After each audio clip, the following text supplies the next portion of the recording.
पाकिस्तान और न्यूजीलैंड के दरमियान टी20 सीरीज़ का आगाज़ ईद के बाद अब होने जा रहा है और न्यूजीलैंड ने अपने स्क्वाड का भी अनाउंसमेंट कर दिया और कह रहे हैं कि बिल्कुल ही हल्का सा स्क्वाड है, सी किस्म की टीम सब मिल के पाकिस्तान में आ रही है। लेकिन अब ज़रा बाबर आजम को दोबारा कप्तानी मिल गई, क्योंकि न्यूजीलैंड सीरीज़ में जो पाकिस्तान ने सीरीज़ खेली थी, न्यूजीलैंड में जाके शाहीन अफरीदी को कप्तानी दे दी गई थी। लेकिन अब दोबारा से अब ज़रा बाबर आजम कप्तान बन गए। लेकिन इशूज़ जो थे अब जो चल रहे हैं कि एक तो मोहम्मद आमिर और उसके बाद फिर अमाद वसीम की पाकिस्तान टीम में वापसी होने जा रही है, और उसके बाद फिर जो उस्मान खान जो कि स्पेशल केस है, वो तो यूए की जानिब से खेलने के ख्वाहिशमंद है, लेकिन पीसीबी ने बाई फोर्स उनको वापस बुलाया और पाकिस्तान टीम में उसकी शमूलियत करवा दी है। अब बाबर आजम को अब कन्वे कर दिया गया कि ये जो 3 केसेस हैं, जिसमें मोहम्मद आमिर है, अहमद वसीम अज़हर तो रिटायरमेंट के बाद पाकिस्तान टीम ज्वाइन करने जा रहे हैं, और उस्मान खान जो यानी कि ये 3 ऐसे के जो प्लेयर हैं, इनको बाबर आजम को यानी कि बाई फोर्स कह दिया गया कि इन 3 जो प्लेयर हैं, इनको लाजमी पाकिस्तान टीम की प्लेइंग 11 का, ये नहीं कि 15 रुकनी स्क्वाड का हिस्सा बनाना है, इनको प्लेइंग 11 का भी हिस्सा बनाना है। और इनके वजह से आपको जिस मर्जी प्लेयर को भी ड्रॉप करना पड़े, उसको बेशक आप कर दें, क्योंकि टॉप में उस्मान खान खेलते हैं, नंबर 3 के ऊपर खेलते हैं, या वैसे वो ओपनर खेलते हैं।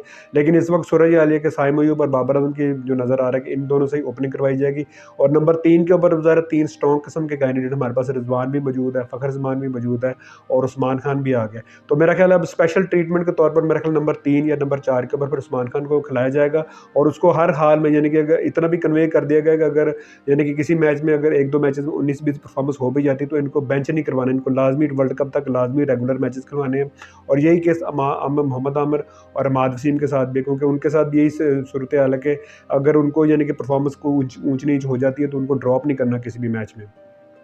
तो दूसरा है कि टीम में जो ग्रुपिंग के हवाले से बातें चल रही कि शायद टीम में कोई ग्रुपिंग का भी इशू बनने जा रहा है। शाहीन अफरीदी को ताज़ा कप्तानी से हटाया गया है, और अहमद वसीम और मोहम्मद आमिर जो वो थोड़ा सा शाहीन अफरीदी को यानी कि लाइक कर रहे थे कि उसको ही कप्तान रहना चाहिए, क्योंकि सबको पता है कि बाबर आजम के रिलेशन किस किस्म के थे इन दोनों के साथ। लेकिन अगर बाबर आजम को कप्तानी मिल गई है और मोहम्मद आमिर और अहमद वसीम अगर पाकिस्तान टीम में खेलते हैं और Babar Azam as a captain उनको बैक करते हैं, उनको सपोर्ट करते हैं, ज़्यादा अगर आपकी प्लेइंग 11 को कुछ प्लेयर जो हिस्सा है आप उनको यानी कि प्रॉपर यूटिलाइज़ करते हो, जहाँ पे उनकी यानी कि बॉलिंग, जहाँ पे मोहम्मद आमिर ज़रा अटैक बॉलिंग करते हैं, आप उनसे टैग करवाते हो, और अहमद वसीम भी ज़रा आगे अक्सर हमने देखा है कि उसको यानी कि पहले जो स्टार्टिंग के जो ओवर होते हैं पावर प्ले में, वो उसको अहमद वसीम से भी करवा लिए जाते हैं। फिर जब बैटिंग का जहाँ पे नंबर 5वां 6वां नंबर आता है अहमद वसीम का, वहाँ से उससे बैटिंग भी करवाई, यानी कि प्रॉपर यूटिलाइज जो प्लेयरों को किया जाए, और उनको यानी कि कप्तान की अगर ये कहते हैं ना कि बैकअप मिलेगा पूरा पूरा कप्तान का, तो फिर जो आपस में टीम में जो ग्रुपिंग की बातें हो रही कि शायद कोई टीम में ग्रुप बन रहा है कि आपस में कोई डिवाइडेड हो रहा है मामला, तो वो भी बहरहाल उसके भी बादल छट जाएंगे। और जो पाकिस्तान टीम जिस तरह